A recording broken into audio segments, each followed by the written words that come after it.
Hello, Feisties. Okay, I have some questions for you.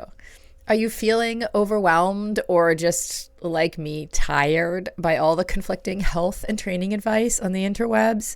Are you sick of sifting through all the information and wondering who you can actually trust? More importantly, are you fueling, training, and living in a way that really supports your body? In the 10 years since I've transitioned from pro athlete to everyday exerciser, I've been frustrated by both the lack of research and information and by the reams of conflicting advice, even from well-meaning people on the internet. That's why we started building online courses here at Feisty, so we could get advice from dozens of experts in our community, all in one place. Basically, we created the resources I wish I had. We now have a full lineup of on-demand, expert-led courses made specifically for active women, from nutrition and strength training to menopause, hormone therapy, and brain health. We focus on what actually matters. Because now, more than ever, women deserve access to information that's science-backed, trustworthy, and actionable. Starting on June 9th, all our courses will be available on a brand new, user-friendly platform at a new, affordable price. Learn anytime, anywhere, and get real answers from vetted experts who get it. So make sure you're on our email list or following our social channels to get all the information. You can find a link to join the newsletter in the show notes. Be feisty, be informed, be unstoppable.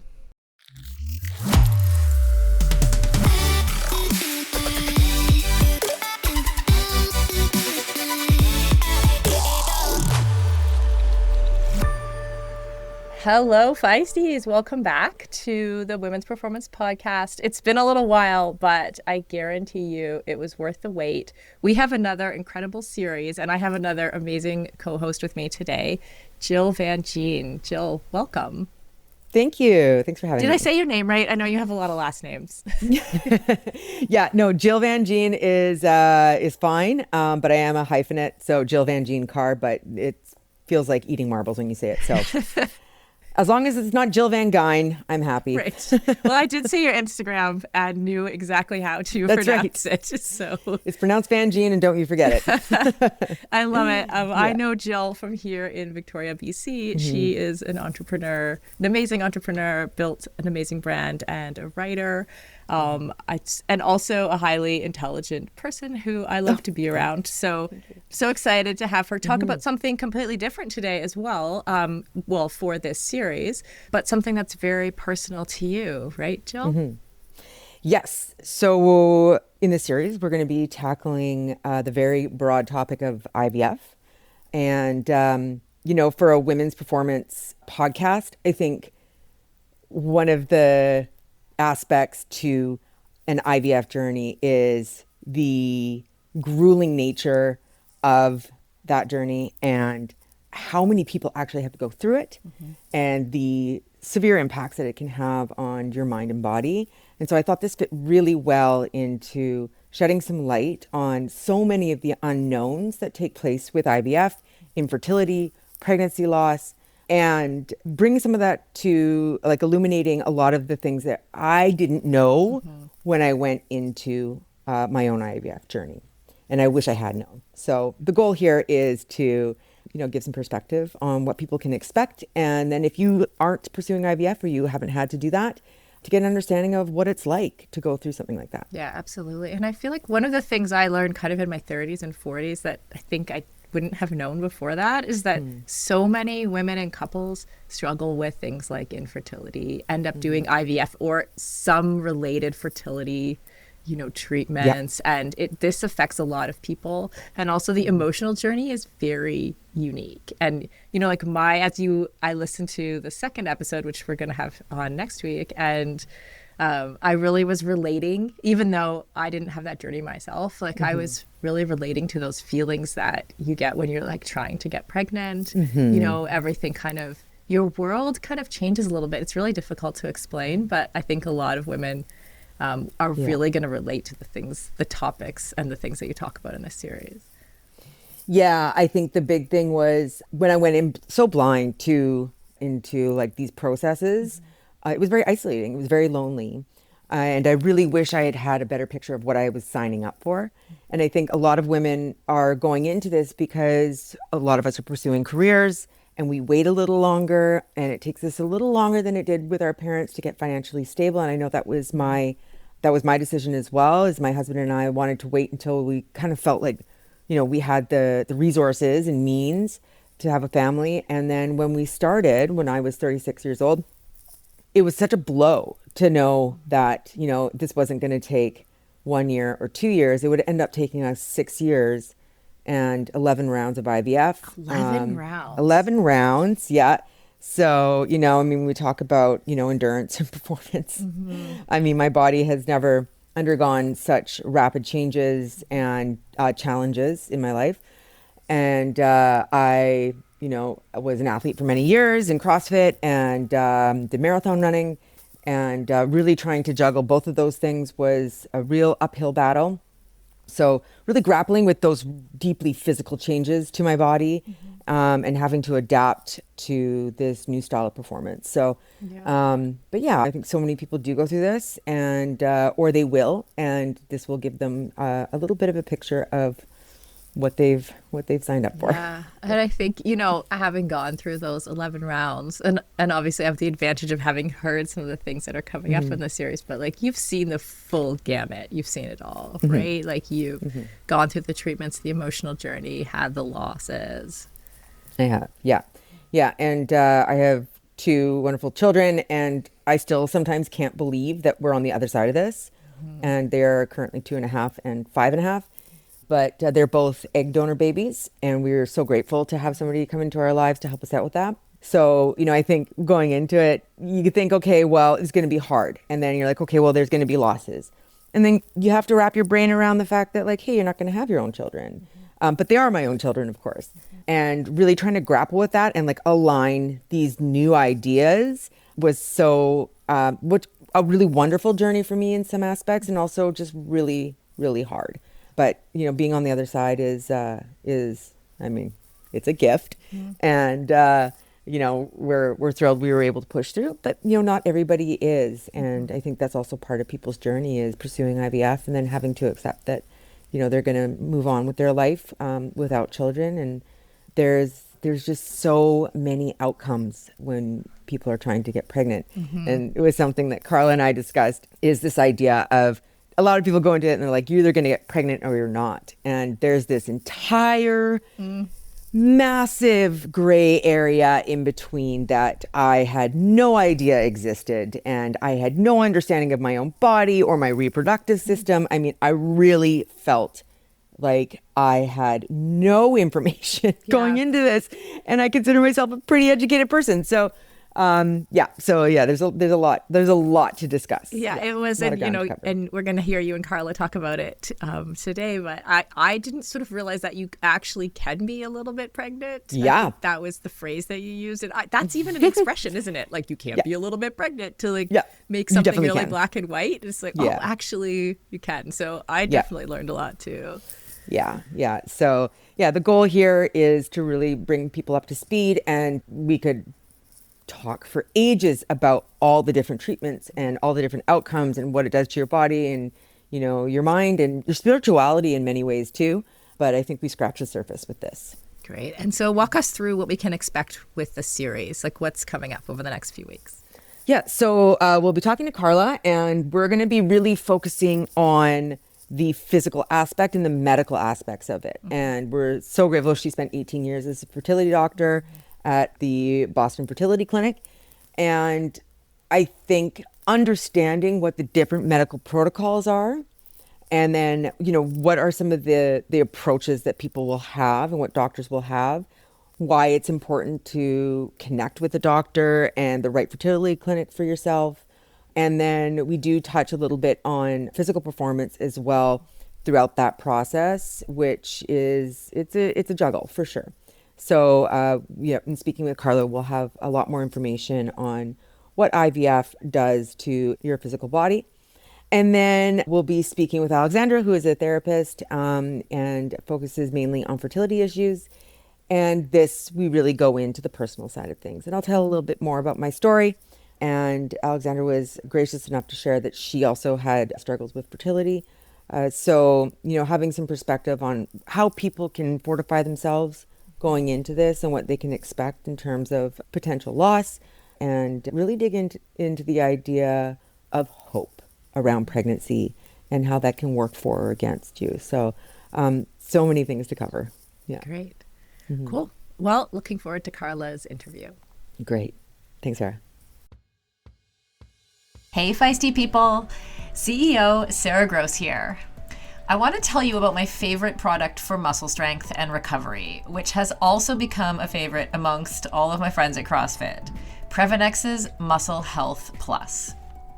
A few months ago, I started using it during my lifting sessions. We call it red juice at CrossFit, and it has helped my power, speed, and I've even put on some muscle mass, which has typically been really, really hard for me as an ex-endurance athlete. Muscle Health Plus contains creatine monohydrate, of course, but it also contains branched-chain amino acids and essential amino acids, plus some even more cutting-edge ingredients like HMB and estrogen, all of which are scientifically shown to increase muscle growth, recovery, and strength. So basically, it's a convenient, all-in-one formula that goes way beyond creatine alone. Unlike most supplement brands, Previnex tests everything with pharmaceutical-grade precision, and they also offer a 100% money-back guarantee. Try Muscle Health Plus today, and you can get 15% off your first order with the code PERFORMANCE at Previnex.com. That's PERFORMANCE for 15% off at Previnex.com.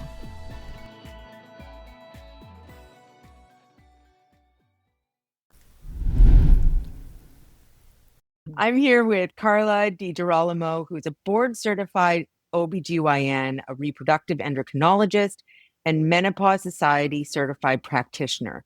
And she spent 18 years as a partner at Boston IVF and is now transitioned into her own private practice, focusing on reproductive endocrine needs of active and athletic women from puberty straight through menopause.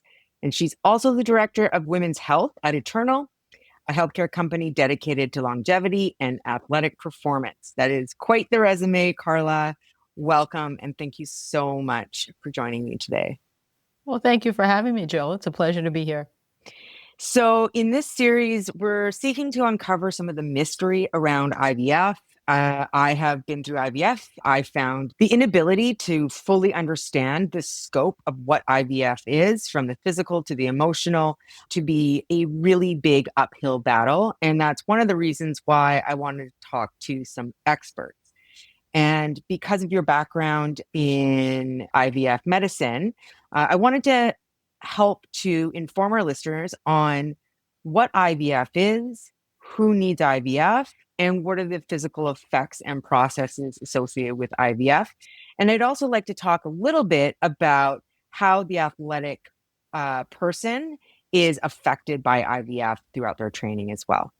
So again, welcome. And why don't I just start by asking you a question that's probably pretty broad. Why might somebody need to pursue IVF?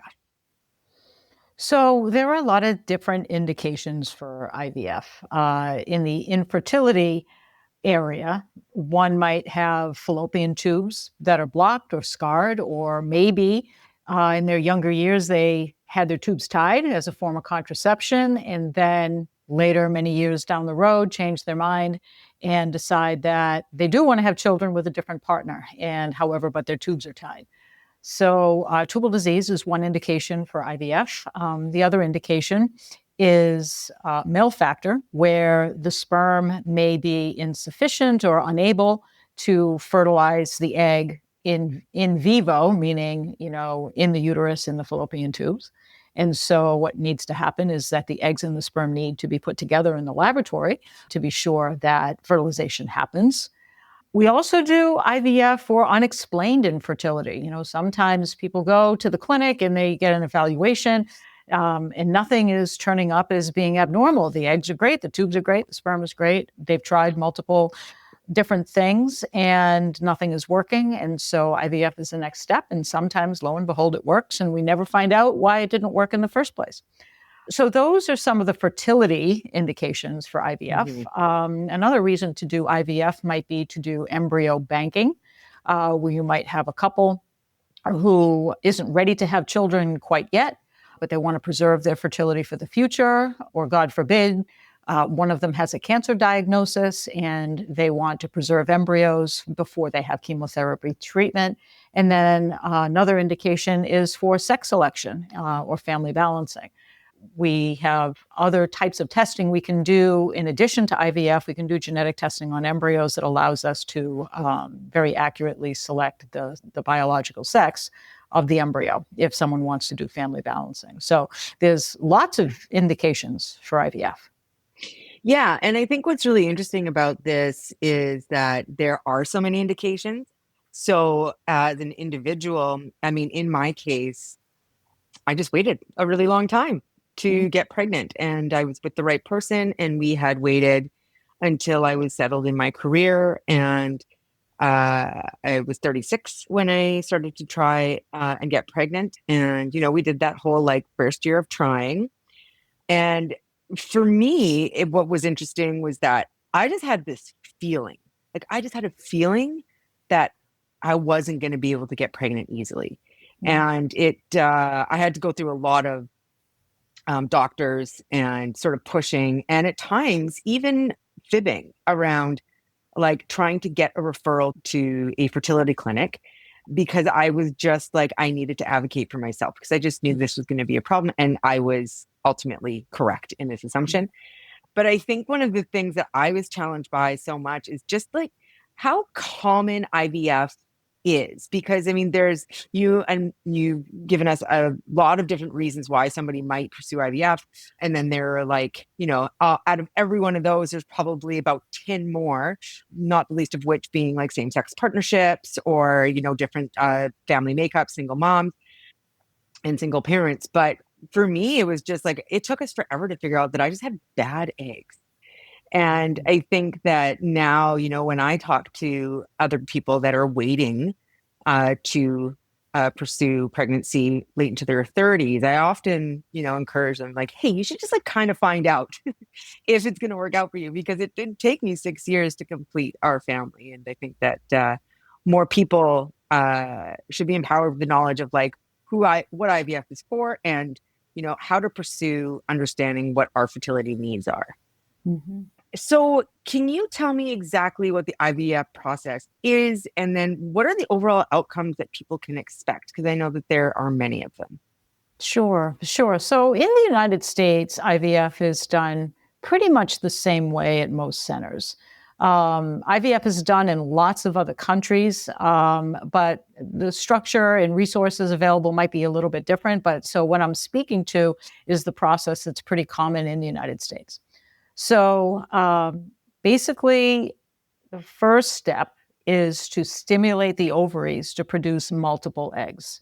And this requires some injectable hormone medications. And usually these medications are very similar to the hormones that your body naturally produces, but we just want your ovaries to see more of it. And so when your ovary sees more follicle stimulating hormone, it's going to develop more eggs, because under normal circumstances, when women are just having regular menstrual cycles, the ovary selects one egg to ovulate. It selects a group, and then from that group of eggs, one ovulates. But when you are taking fertility medications and your ovaries are seeing more FSH, that entire group that originally would just pick just one egg, that entire group comes forward. And so that's how we are able to get more than one egg at a time. So this usually requires a series of injections and ultrasound and blood testing monitoring during the time that you're stimulating your ovaries. And that usually is around 10 to 14 days on average. Sometimes it could be less, sometimes it could be more. But that's around the average. And so during that 10 to 12 days that you're on the hormones, you're coming in for blood testing, ultrasound, and periodic intervals. It's not usually every day. And that allows the physician to know when the eggs are mature and ready to be retrieved. And so once that happens, you usually take what's called the trigger shot. And that does the last 24 hours of maturation. And then typically the egg retrieval is scheduled about 36 hours after you take your trigger shot. That allows the timing for the maturation and then release of the eggs from the wall of the follicle. The follicle is the area in the ovary where it's developing, because it has to come into the fluid for us to be able to access it. So that 36-hour timing is pretty critical to make sure that we're in the right place to retrieve those eggs at the time of retrieval.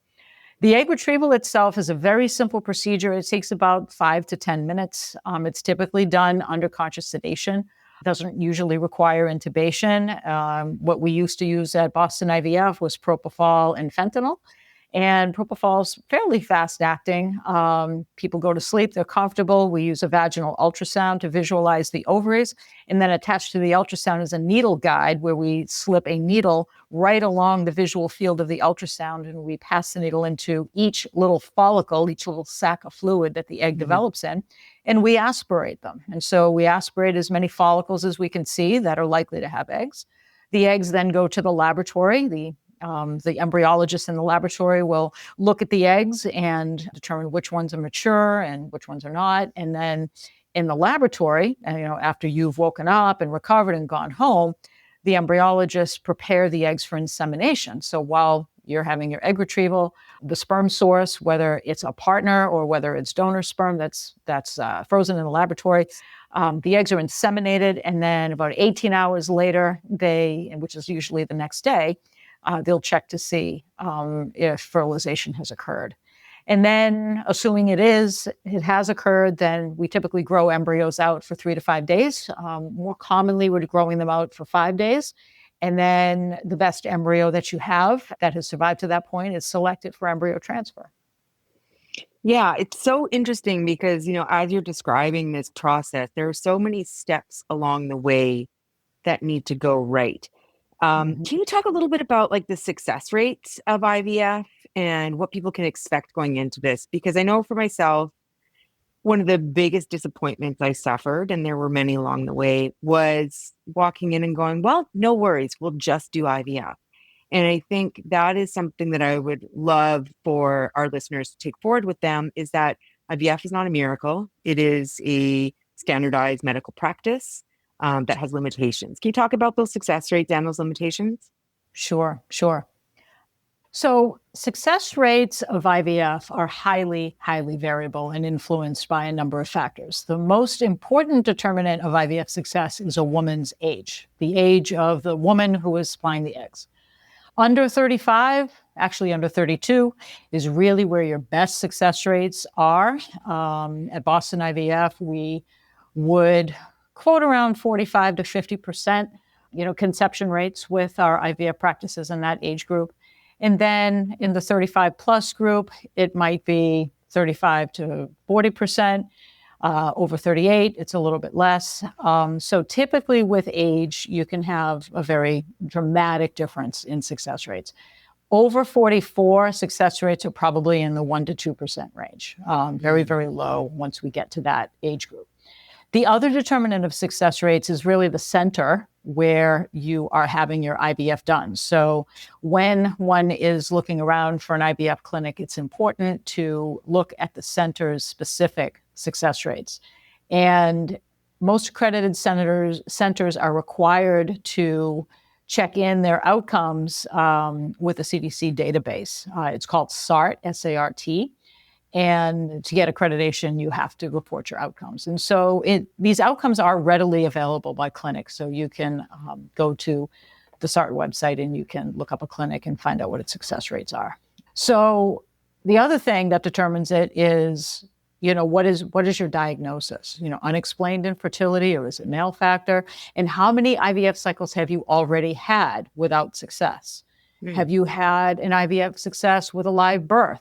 So there's lots and lots and lots of factors that your managing physician needs to have their arms around and be able to give you an estimate based on all of those things of what your personal chance of success is with IVF. Mm-hmm. And would you say too, because I've always found this, I did 11 rounds of IVF, and I think by the end of it, I was kind of like, I don't know, this feels like just luck, because I know that there are like standard medical practices that will be deployed. And then there's like sort of, I wouldn't say alternative therapies, but there was some, like, I think I mentioned to you, and I can't remember what the protocol was, but it was like they took my blood out and they put it into a centrifuge and then they shot it back up into my uterus. And like there was just all sorts of interesting things that we were trying. And is it like when we get down to, we've got a good egg, we've got it's a good quality embryo and we're ready to transfer. How much of it is just like the condition of the woman's body when she walks in? And what are those things that, like, I guess what I'm asking is, like, how are we physically preparing ourselves for a good transfer? Because I think I tried everything, and at the very end of it, I just thought, I don't know what works anymore. Yeah, in my experience, and this isn't a randomized controlled trial, this is not a formally done study. With my 18 years of experience as a fertility specialist, there are two things inherent to the individual, the couple, that are important. One is stress management, which is really hard to do when you're going through IVF and you're having trouble. And it's like, well, you got to relax or whatever.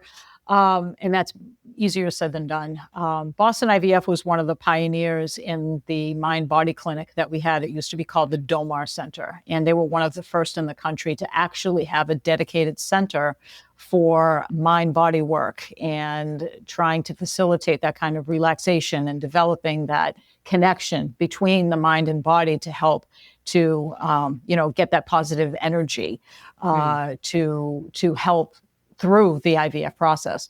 Acupuncture is also very helpful. Anything to try to reduce that stress and to, bring some psychological balance into the equation.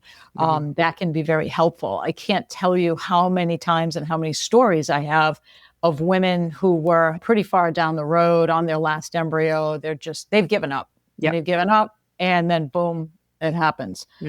Or they exhausted IVF as an option, were convinced they were never going to get pregnant. They go out and try on their own. It happens on their own. So I really do believe there is something to that. Once you let go of that, of that boulder on your shoulders and what feels like it's a big boulder on your shoulders, that can potentially make a difference. So I think the stress equation is an important variable. The other thing that's important is just basic healthy habits. Do you smoke? Do you smoke marijuana? Do you exercise? What kind of food do you put in your body? Is it processed food, or, do you focus on more whole foods and a balanced nutritional program? That's really important. I mean, you are what you eat really sounds trite, but there's something to that. Because when the body is happy, then it's more apt to accept a pregnancy. When you are in your healthiest place, that is one thing that will only do positive things for implantation rates.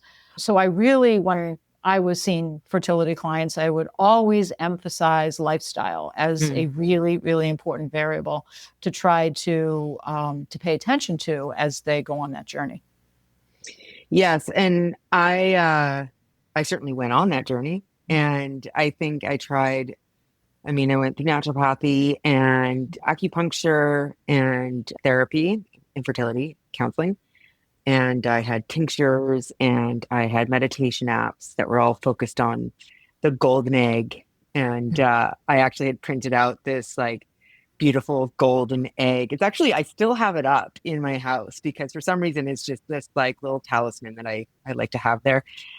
And I did visualization, and I think around probably my 9th round, I was trying to control so much. And like, it's so interesting to hear you talk about that stress factor and that idea of letting go, because, I was given the sort of, not the advice, but the anecdote that like women in highly stressful like situations conceive all the time, right? So like in war and like all sorts of different environments.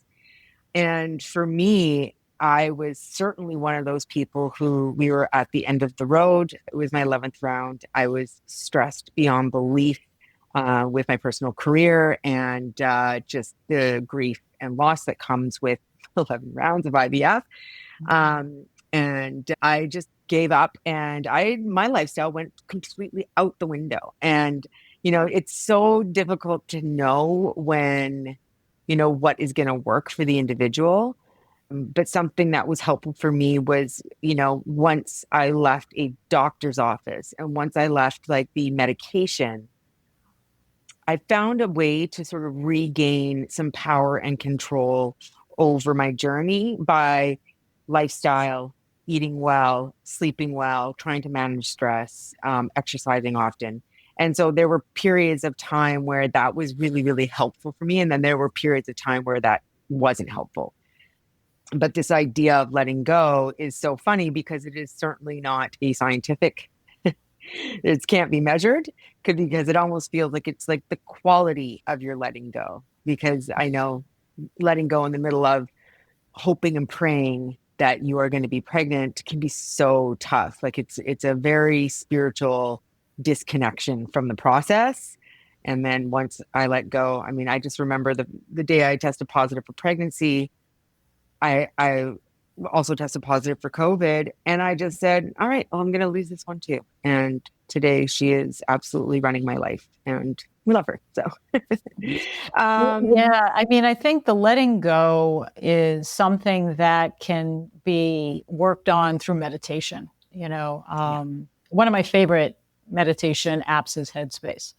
And the whole cornerstone around the focus of the meditation is finding that way to not be too attached to those thoughts and to like a thought comes in, you acknowledge it and then let it go.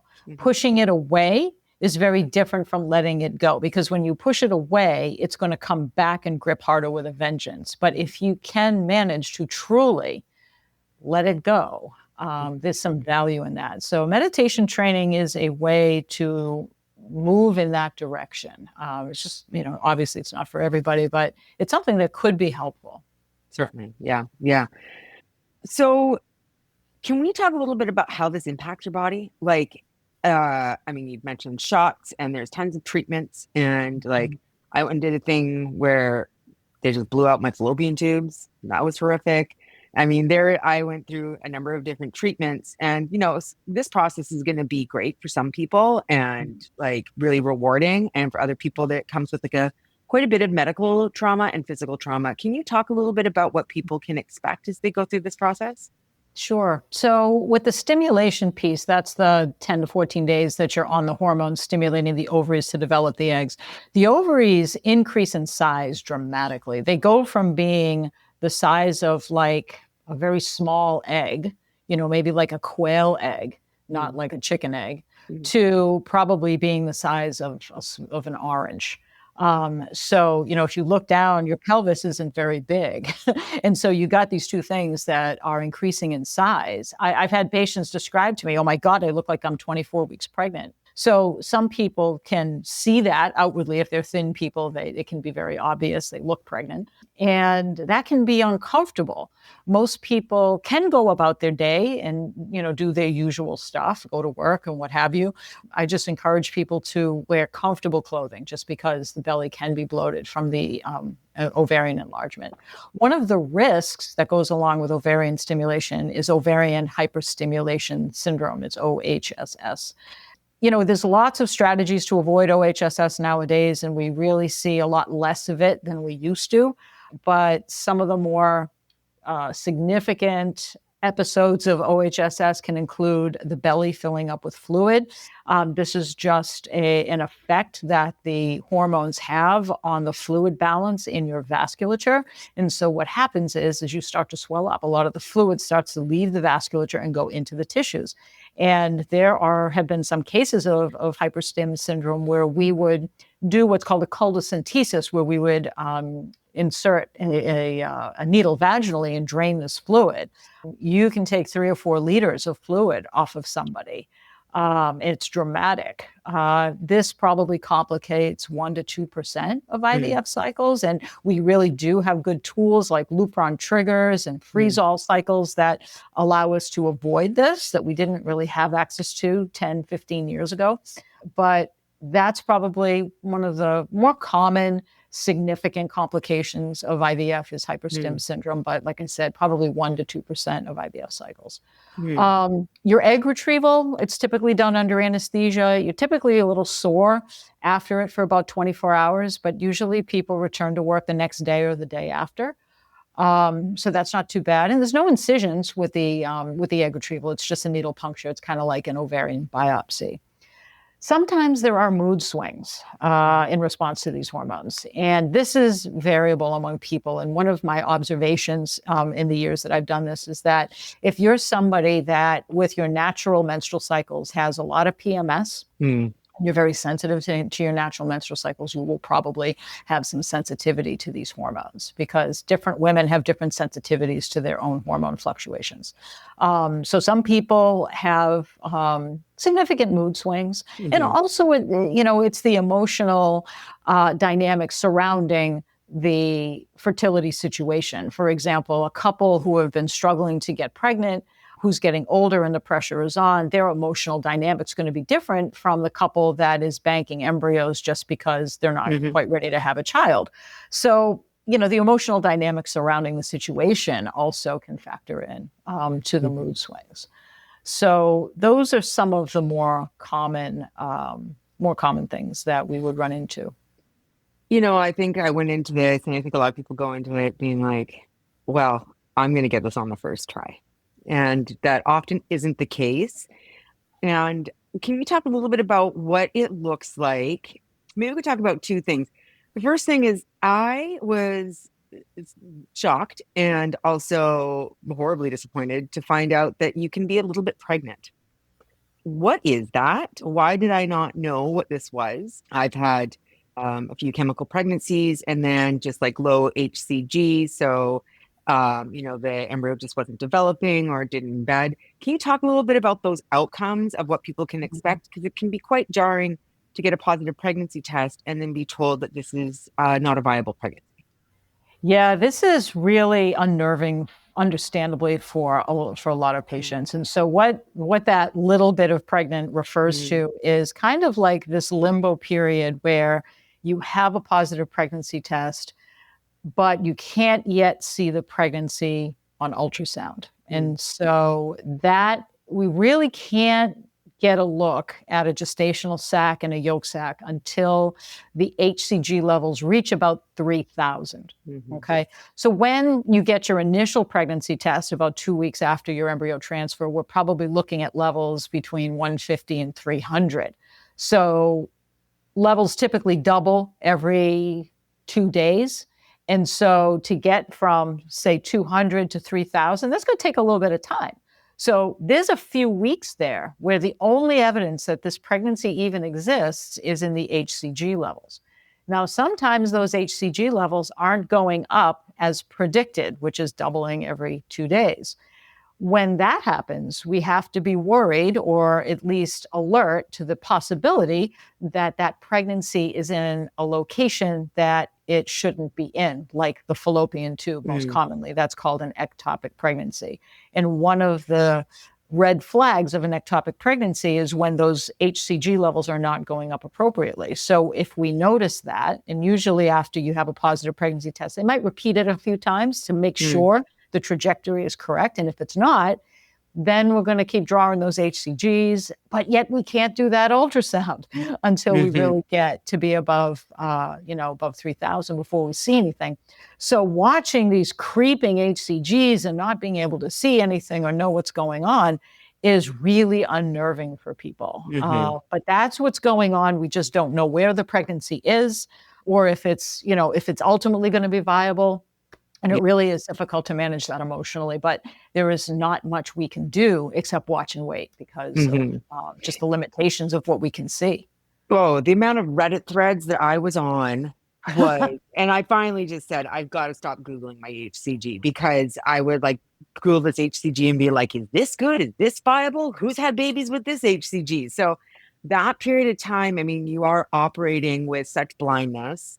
And you are also so emotionally charged. And like it took me a few cycles to get my feet underneath me. But, the adrenaline and the fixation on that period, I never was able to to shake, because the only way you can see, how things are progressing. So In the uncertainty of just not knowing which way it's going to go, and the rough. doc really can't tell you. Yeah. And it's unnerving for the providers too, because we don't Sure. like to see our patients suffer, and it's hard on everybody for sure.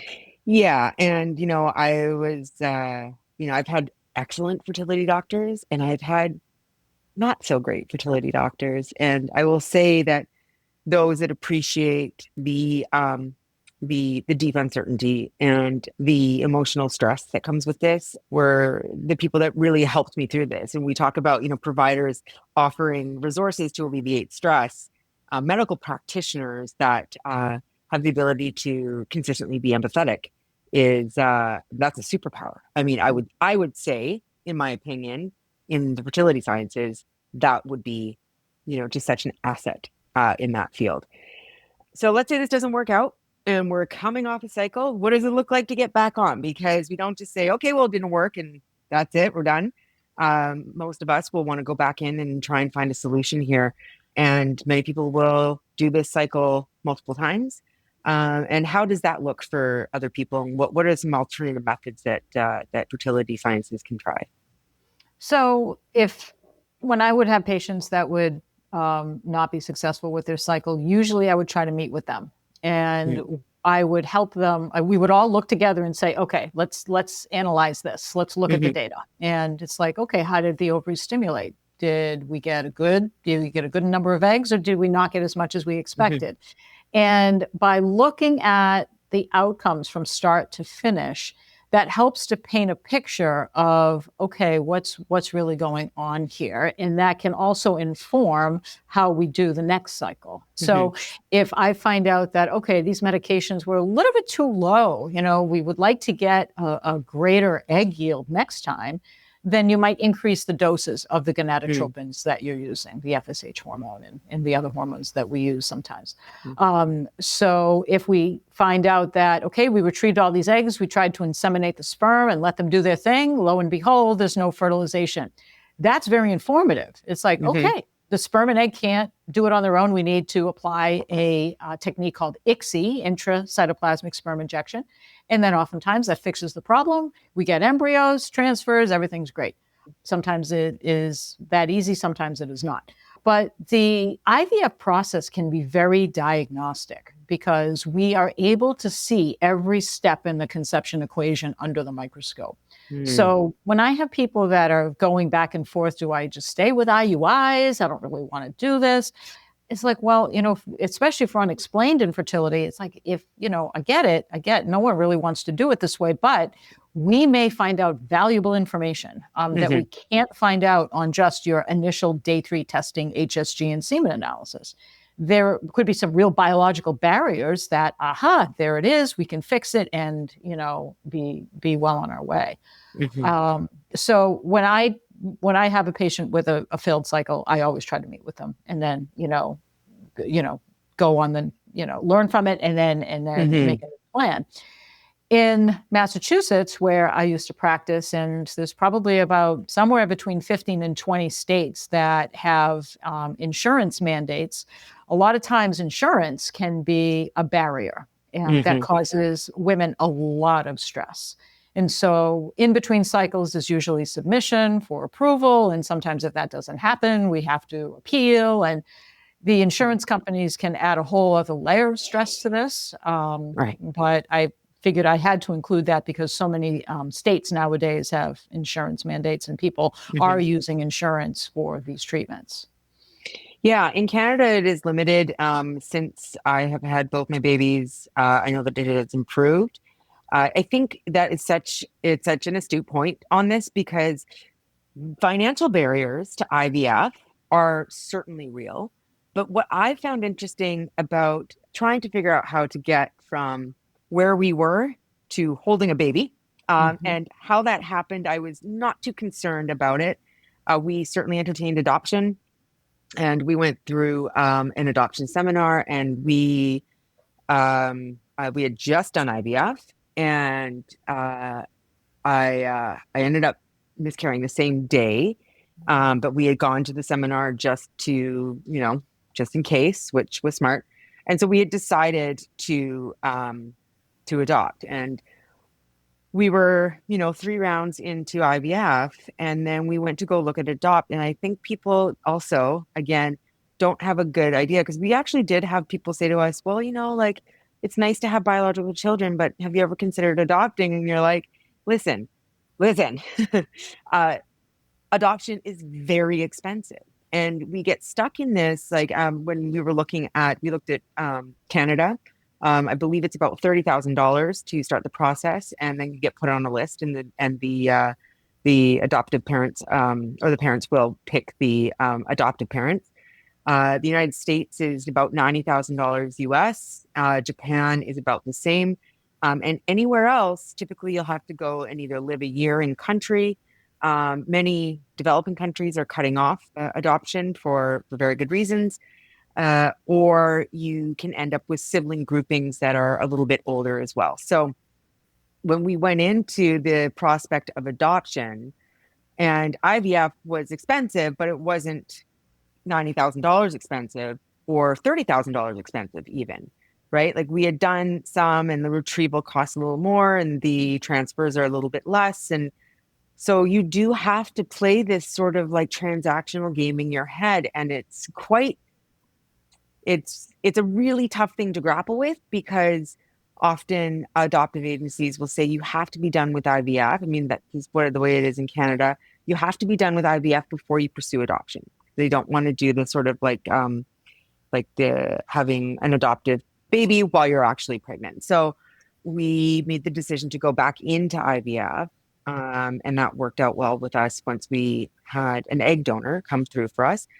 And that is how I have my 2 children today. But yeah, I think this idea of financial barriers, I mean, I think most people who are trying to build a family are open to adoption. I mean, it can be tough. I remember when I found out that, I couldn't have my own biological children, but I just there's a point where you stop caring. At least that's what it was like for me. So adoption was always on the table. The financial sort of transactions that you have to go through in your head and how to manage that can be really, really challenging, and add again to that factor of stress. So, and I do know that a lot of our listeners are involved in athletics and are athletes themselves. And I'm so interested in this idea of training at a high level, or being a person that is active in their regular day, and then making a decision to pursue IVF. And how do those things interact with each other? There is a lot of layers to this onion. One of the things that I was constantly frustrated about was at Boston IVF, and I know that this isn't just one fertility practice. This is true. Just the American culture, maybe Canada as well, is just this perception that if you're trying to get pregnant, you really need to eliminate all physical stress, and that just is not accurate, and it is not substantiated by any data. And stress to one person is not stress and serenity for somebody else. And yes, stress is important for implantation, but we're talking about famine. We're talking about, not feeling safe in your environment. We're talking about maybe grieving, marital distress, things like that. That's the kind of stress that we want to avoid. The stress that comes with physical activity is good stress. Now, can people overdo that? Do I advocate that people train for a triathlon and run it in their second trimester? No. But I have cared for a lot of highly competitive and professional athletes going through this process. And there's a lot of moving parts. But the frustration is that I wrote the guidelines at Boston IVF for exercise and pregnancy. And I did this after a very deep dive into the literature.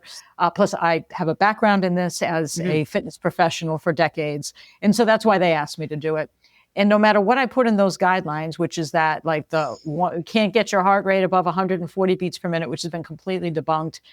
Still, Even after writing those guidelines, I had nurses telling them, don't get your heart rate above 140 beats per minute. And then I would resend them the guidelines. And then, something else would happen. The patient would come back to me. Well, my nurse told me that I can't exercise until my pregnancy test. Okay, that's actually not in the guidelines. I send the guidelines. And I finally got sick of just resending the guidelines. I'm like, people are just not listening. But there is this cultural thing, there's this resistance to exercise during this process that is completely unnecessary. And I would see a lot of patients whose exercise was their form of stress relief. Certainly. It is their form of pleasure. It is something that they can't live without. I'm one of those people. I understand that. Me too. And so when you tell these people, sorry, but you can't exercise for, the next however, you're going to create stress that is not going to be good for them. Not to mention, you're going to deprive them of the physical benefits of exercise that we all know exist. So this is a huge hurdle. And, my the athletes that are competitive and training for events, while they're going through their IVF cycles, it's challenging. So with that, some of the things that we have to be aware of is when you're going through IVF stimulation, the ovaries are enlarging. We talked about that. During that phase, that 10 days or so of stimulation and about a week after egg retrieval, I tell my athletes, we can't do anything high impact because you don't want to bounce the ovaries around, because if they're enlarged, they can twist on themselves. That's called an ovarian torsion, and that's a surgical emergency. You can lose your ovary. And it's painful as hell. It's really an unpleasant thing. Nobody wants to go through this, and no one wants to lose an ovary. So that's one of the limitations I put on my athletic people, is to just, you can get on the bike.